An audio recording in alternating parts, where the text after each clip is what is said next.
A firenado whipped up by the lava fire near Mount Shasta will be one of many extreme fire weather events if this fire season turns out to be as bad as it is forecast.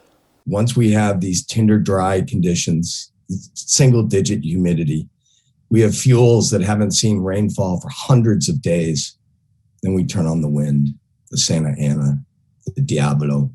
This is where fire really takes off. When a wildfire takes off, it can create its own extreme weather systems. At the lava fire, we had both a firenado and a huge pyrocumulus cloud that rose over 30,000 feet into the air. That's even higher than nearby Mount Shasta. What is a pyrocumulus cloud? Intense heat from a raging wildfire produces upward-moving air currents that carry water vapor and ash thousands of feet into the sky.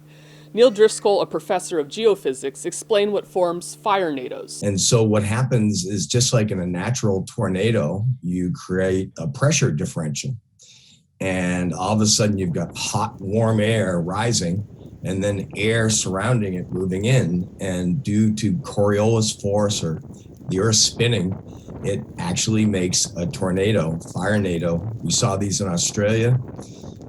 The Car Fire was a perfect example of this. The Creek Fire last year spawned 2 or 3 EF1 tornadoes. So the EF3 with the Car Fire had winds that were in excess of 150 miles an hour.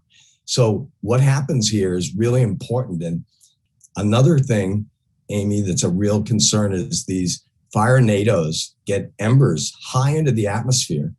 Okay, so the Car Fire actually crossed the Sacramento River, which we all thought would be a fire break. And because the fuels are so dry, embers have a much greater propensity to catch and cause a spotting fire. I'm Amy Larson reporting for KRON 4 News.